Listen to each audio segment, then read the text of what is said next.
지난 두 주일에 걸쳐서 예수님의 세례 받으심, 수세에 대해서 두 가지로 나누어 설교했습니다. 첫째는 세례 받으신 목적, 둘째는 세례 받으신 의미였습니다.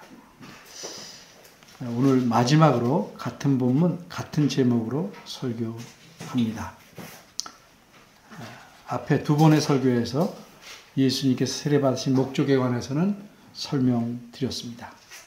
그리고 두 번째, 예수께서 세례 받으신 의미에 관해서는 반 정도 설명드렸습니다.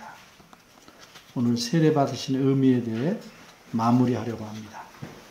먼저 낱말 하나에 관해 여러분에게 물어보겠습니다. 여러분은 획기적 혹은 획기적이다 하는 말을 들어보셨을 겁니다. 이게 무슨 뜻입니까? 국어 사전을 보면 지금까지와는 전혀 다른 시대를 열만큼 뚜렷이 구분되는 그런 뜻이에요. 혹은 구분되는 것.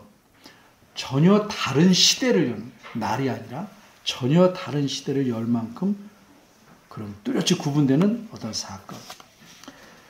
그러니까 획기적인 사건이라고 하면 웬만큼 놀랄만하거나 특이한 정도의 사건이 아닙니다. 우리 너무 이 말을 가볍게 쓰죠. 이 획기적이란 말은 훨씬 크고 엄청난 사건, 시대를 갈라놓을 만한 사건이어야 획기적이다. 획기적인 사건이 이렇게 쓸 수 있는 것입니다. 그런데 이렇게 획기적인 사건보다 더 획기적인 사건이 있었습니다.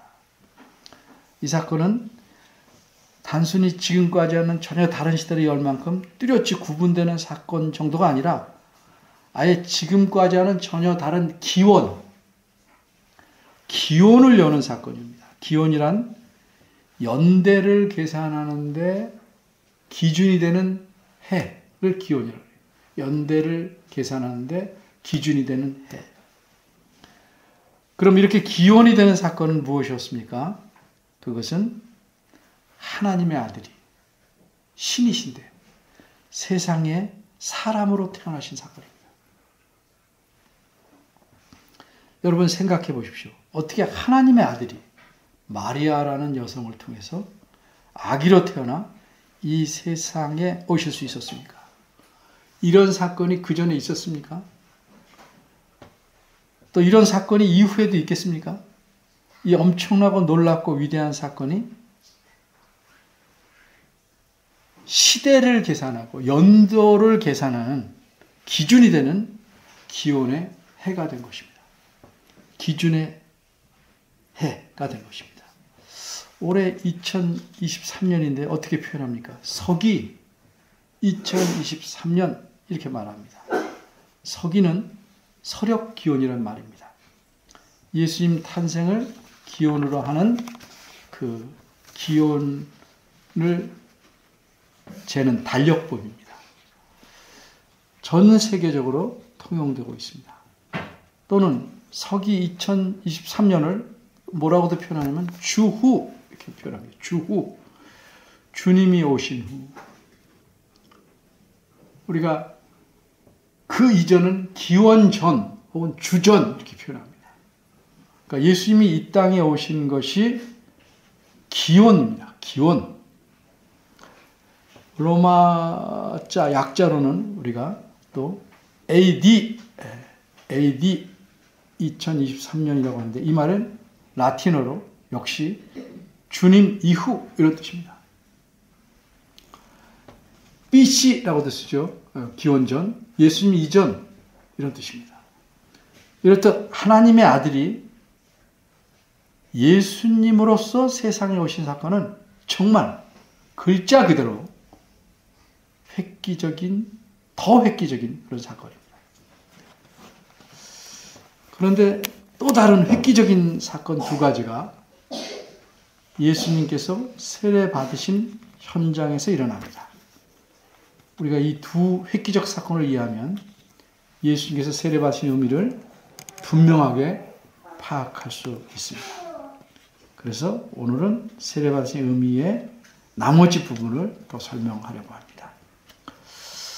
마태복음 기록자는 언제 이 두 가지 획기적인 사건이 일어나는지를 16절 상반절에서 알려줍니다. 그때는 언제냐? 예수께서 세례를 받으시고 곧 물에서 올라오실세. 이 표현에서 우리가 알아야 할 사실 두 가지가 있습니다. 첫째는 본문에서는 예수님께서 세례를 받으셨다는 사실만 말하고 있을 뿐, 어떻게 예수님께서 세례 받으셨는지 그 방법에 대해서는 전혀 말씀하고 있지 않다는 사실입니다.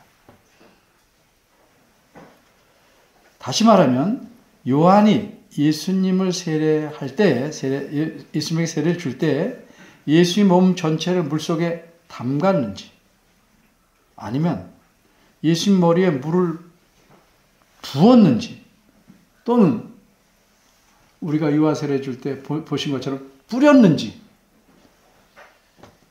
이런 세례 형식에 관해서는 전혀 여기뿐만 아니라 어디서든지 말하고 있지 않습니다. 두 번째 알아야 할 사실은 본문은 예수님이 세례 받으셨다고 말은 하지만 세례 받으신 사건 자체가 아니라 세례 받으신 직후에 일어난 두 가지 사건에 초점을 맞추고 있다는 사실입니다. 그래서 이 두 사건을 말할 때 감탄사, 와우에 해당하는 말을 다 집어넣었다. 우리말에는 다 빠져 있지만 제가 지난번에 설명드렸습니다. 이렇게 세례 받은 직후에 일어난 사건에 초점을 맞추고 있는 것은 하나님께서 승인하셨다는 사실을 강조합니다. 예수님이 하신 일, 즉 세례 받으신 일을 승인하셨다는 사실을 강조하는 것입니다.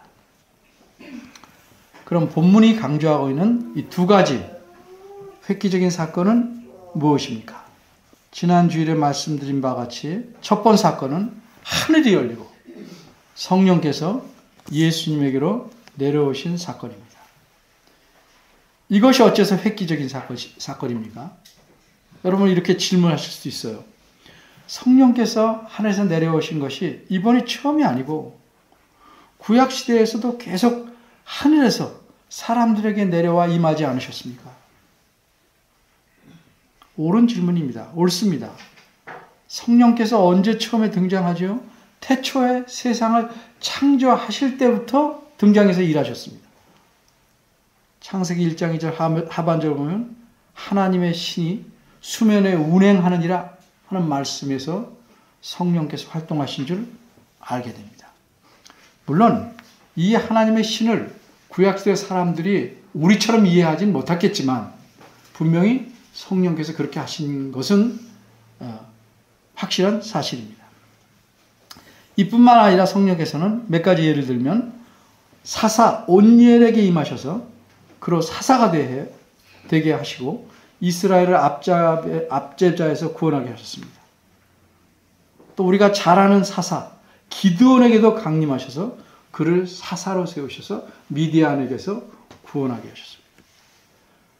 그리고 성령께서는 레위 사람에게도 임하셔서 하나님 뜻을 여호사밧 왕에게 전하게 하신 일도 있습니다. 몇 가지에만 들었습니다. 이처럼 성령께서는 창조 때부터 구약시대에 계속 사람들에게 임하셨습니다. 그런데 예수님에게 임한 것이 뭐 특별한 것입니까? 특별합니다. 성령은 영이시기에 형체가 없으십니다. 그래서 이제까지는 어떤 형체를 가지고 임하시지 않았습니다. 그런데 예수님에게 성령께서 임하실 때는 역사상 처음으로 보통 사람들이 볼 수 있도록 하늘이 열렸고 비둘기의 형체를 취하시고 내려오셨습니다. 이렇게 성령께서 사람의 눈으로 똑똑히 볼 수 있게 임하신 일은 처음인 일입니다. 그래서 이 사건은 획기적인 사건입니다. 여기서 한 가지 덧붙여야 하는 사실이 있습니다. 하늘에서 내려서 성령께서 자신 위에 임하신 것을 예수님께서 보셨다 라고 16절 하반절에서 분명히 말씀합니다. 그런데 이렇게 예수님 위에 임하신 성령께서는 예수님이 보시자마자 떠나가셨을까? 아닙니다. 예수님에게 세례를 준 요한은 이 장면을 보고 후에 이렇게 증언합니다. 내가 보매 성령이 비둘기같이 하늘로서 내려와서 그의 위에, 예수님 위에 머물렀더라.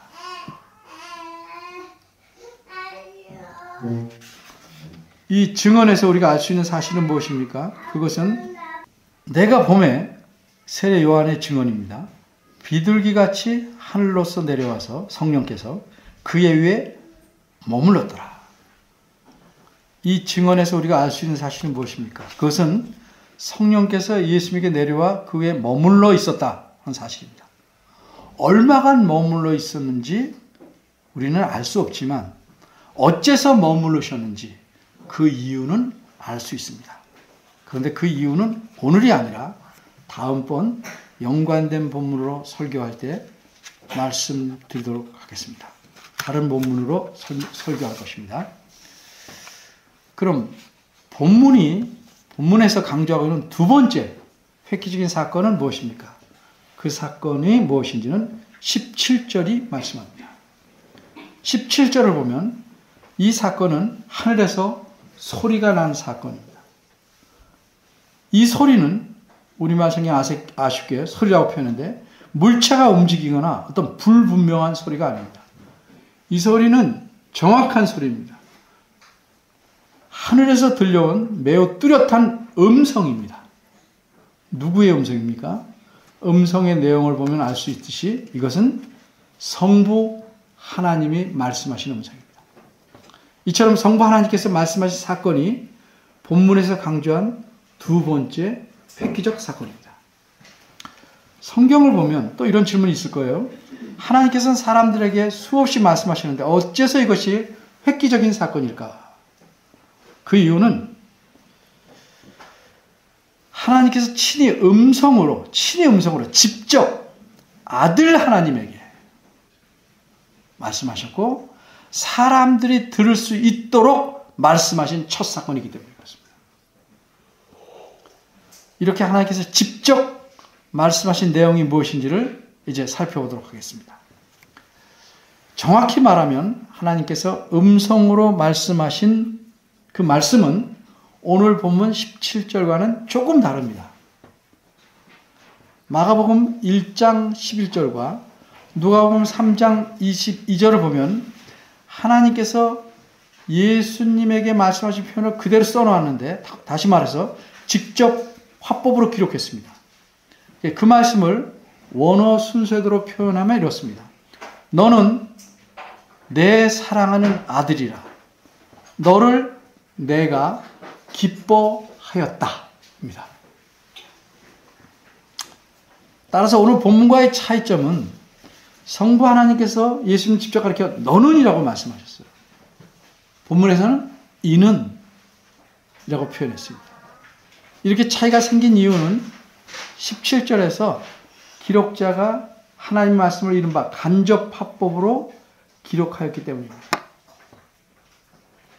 간접화법이란 남의 말을 전할 때 그 말을 그대로 전하지 않고 뜻을 풀어서 자기 말로 전하는 화법입니다.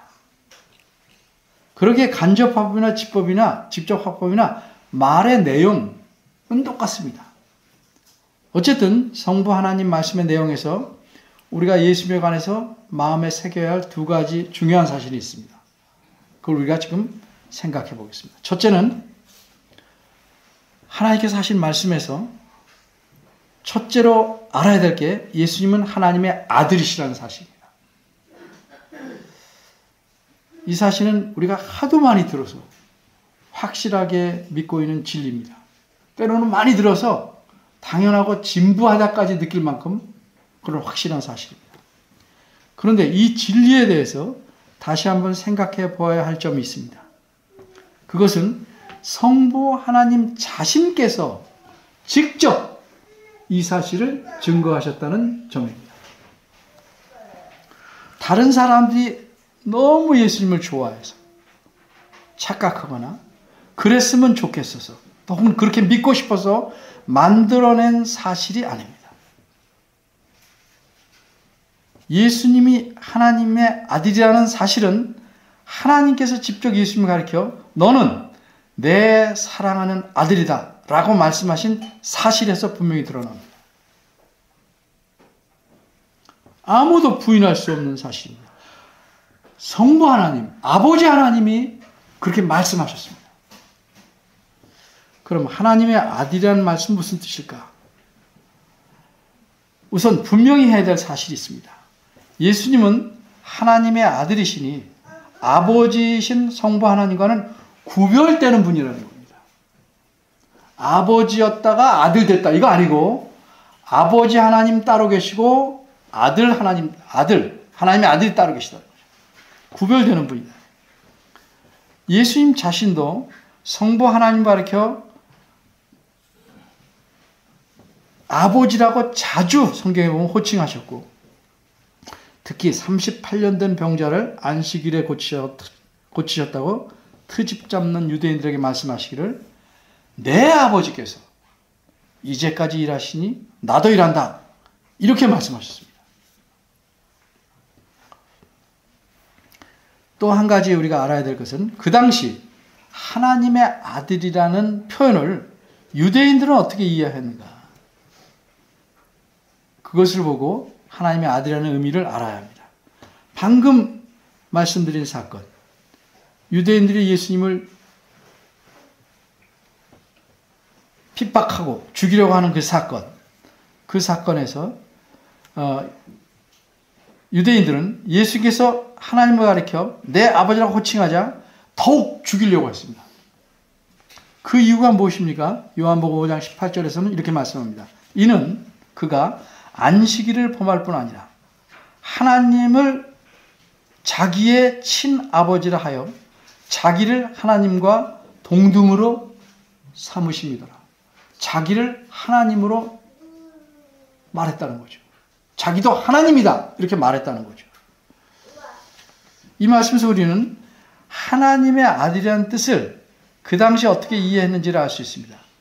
사람의 아들이라는 말에서 사람의 아들이니까 이 아들도 당연히 사람이듯이 하나님의 아들이라는 말에서 그 아들이신 예수님도 당연히 본질이 하나님이십니다. 유대인은 그렇게 이해했습니다. 그래서 유대인들은 자기네들 눈으로는 사람으로만 보이는 예수님이 자신의 본질이 하나님이라고 말씀하니까 이거는 참남하다, 신을 모독한다 해서 죽이려고 했던 것입니다. 정리하면 예수님께서 하나님의 아들이시라는 사실은 예수님은 성부 하나님과 구별되는 인격체이시지만 역시 본질이 하나님이시다. 그래서 성자 하나님이시다. 그런 사실을 의미하는 것입니다.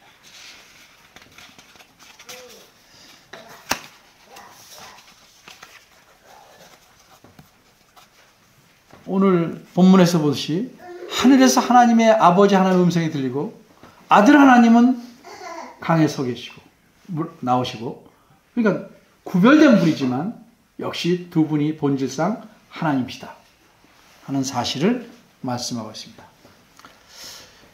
17절에서 성부 하나님의 말씀의 내용에서 예수님에 관해서 우리가 마음에 새겨야 할 두 번째 사실이 있습니다. 그것은 예수님은 하나님께서 선택하신 분이라는 사실입니다. 우리말 성경 여러분이 보고 있는 개역 한국판 17절 끝부분을 보면 성부 하나님께서 예수님을 내가 기뻐하는 자라라고 말씀합니다. 근데 이 말씀을 직역하면 그를 간접화 부분이니까 그를 내가 기뻐해야 됩니다. 그럼 직접 화법으로는 뭐냐? 너를 강조입니다. 너를 내가 기뻐하였다입니다. 기뻐하는 자라 아니고 기뻐한다 아니고 기뻐하였다. 과거의 표현입니다. 근데 이 의미를 잘 알아서 사실은 현재형으로 해놓긴 했습니다. 번역본들이. 근데 원문은 과거의 표현입니다. 이 말은 과거에만 기뻐하셨고 지금은 기뻐하지 않는다는 뜻이 아닙니다. 이 말은 이미 과거부터 기뻐하기 시작했다 하는 의미입니다. 지금 기뻐하는 게 아니고 너를 기뻐하기를 과거부터 시작했다 이 말이죠.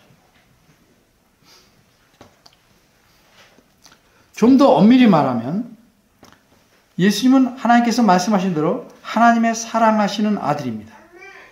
그래서 하나님께서는 사랑하시는 아들이니까 이 아들을 항상 기뻐하십니다. 그렇게 기뻐하셨다는 말은 단순히 하나님의 감정, 아들에 대한 감정, 사랑스러운 아들에 대한 감정을 나타낸 말씀이 아닙니다. 방금 말씀드린 대로 기뻐하였다라는 의미는 과거부터 기뻐하기 시작하셨다는 표현입니다. 근데 이렇게 표현한 의미는 무엇인가? 하나님께서 이전에 하신 말씀을 보면 우리가 알 수 있습니다. 하나님께서는 여기서 자신이 과거에 하신 말씀의 의미대로 표현하셨기 때문입니다. 한 군데만 예를 들겠습니다. 구약성경 이사야를 보면 이런 말씀이 나옵니다. 내가 붙드는 나의 종, 내 마음에 기뻐하는 나의 택한 사람을 보라. 내가 나의 신을 그에게 주었음즉 그가 이방의 공의를 베풀리라. 이사야 40장 1절 말씀입니다. 이 말씀 보니까 하나님께서 기뻐하셨다고 말씀하신 것은 무엇과 관계 있습니까? 택하셨다. 택하신 것과 관계가 있습니다. 하나님께서 세상에 공의를 베풀게 하시려고 예수님을 택하셨습니다. 그러기에 그에게 성령을 보내주신 것입니다. 지난번에 제가 말씀드렸습니다. 예수님이 이 땅에 왕으로 오셨습니다. 근데 하나님은 왕으로 오셨지만 왕으로서 그가 감당할 역할은 다른 것이었습니다. 그것을 하도록 하나님께서 선택하신 겁니다. 그게 무엇인가? 구약성의 문맥을 보면 고난을 받도록 하신 겁니다. 그래서 예수님은 세례를 받으심으로써 왕이시지만 고난의 종으로서 왕의 역할을 시작하게 되신 것입니다. 이게 세례의 의미입니다. 요한이 세례를 줄 때 자신이 주는 세례는 회개의 세례이기 때문에 예수님이 말렸죠. 그런데 모든 의를 우리가 이루는 게 합당하다. 이래서 요한은 세례를 줬어요. 그럼 세례를 주고 나서 요한은 이 세례를 받으신 예수님을 어떻게 이해하기 시작했는가? 세례받은 다음 날입니다. 요한은 요한복음 1장 29절에서 예수님이 이렇게 말합니다. 처음 말하는 겁니다. 세상 죄를 지고 가는 하나님의 어린 양을 보라. 요한은 예수님이 세례 받으신 의미를 이렇게 분명히 알았습니다. 세상 죄를 지고 가기 위해서, 지고 가시려고 세례를 받으신 것이다. 이것이 예수님께서 세례를 죄도 없으시지만 받으신 의미입니다.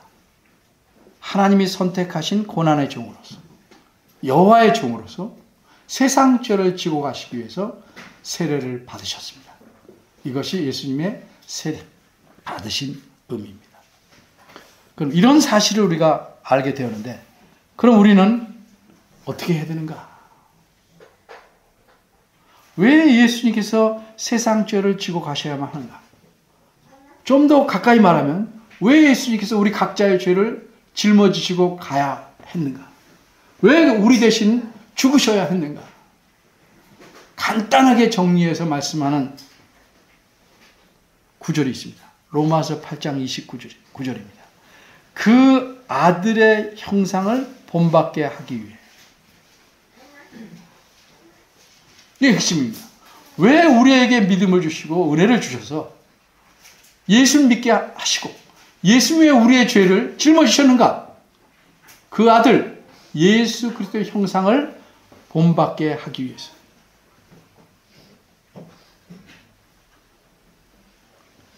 그러니까 예수 믿는다는 것은 단수지 힘 있는 신을 하나 섬겨서 내가 그를 통해서 세상에 사는 동안 모든 도움을 얻고 그분을 찬양하고 이게 아니에요. 핵심적인 목적은 무엇입니까? 그 아들의 형상을 본받기 위해. 형상이라는 게 여기서 뭔지 아시겠죠? 모습을 닮아가는 거 아니고 그분의 성품, 그분의 성품에서 나온 모든 행동과 태도를 닮게 하기 위해서 우리를 예수 믿게 하신 겁니다. 이사야 53장 8절에 보면 이런 말씀이 있습니다.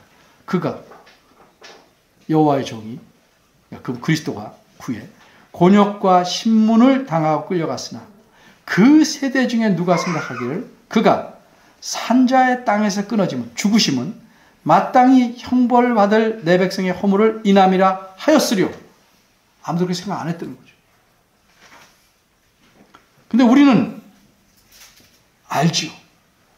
나의 허물과 죄 때문에 그런 걸 안다.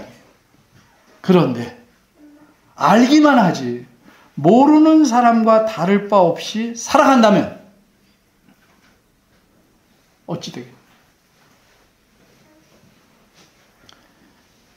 깨끗이 목욕시켰으니 그 깨끗함을 유지해야 되는데 다시 진흙탕에 들어가서 뒹굴어야겠느냐. 내가 나의 주인처럼 살아야 되겠느냐. 내가 내 뜻대로 살아야 되겠느냐. 그 점을 깊이 생각하며 힘써서 예수님을 닮아가도록 평생 노력해야 될 것이라고 생각합니다. 기도하겠습니다. 은혜로우신 하나님, 저희를 은혜로서 하나님의 자녀 삼아주셨습니다. 하나님을 닮으라고, 예수님을 닮으라고 우리를 죄에서 건져주시고 우리의 모든 죄를 사해 주셨습니다. 이 사실을 아는 저희들은 머리로만, 입으로만 감사하다, 그러하다 하지 않고 우리 몸과 마음에서 예수님의 형상을 이루어내도록 힘쓰는 저희들 되고 싶습니다. 주께서 이끌어 주시고 빚어주시기를 바랍니다. 예수님 이름으로 기도합니다. 아멘.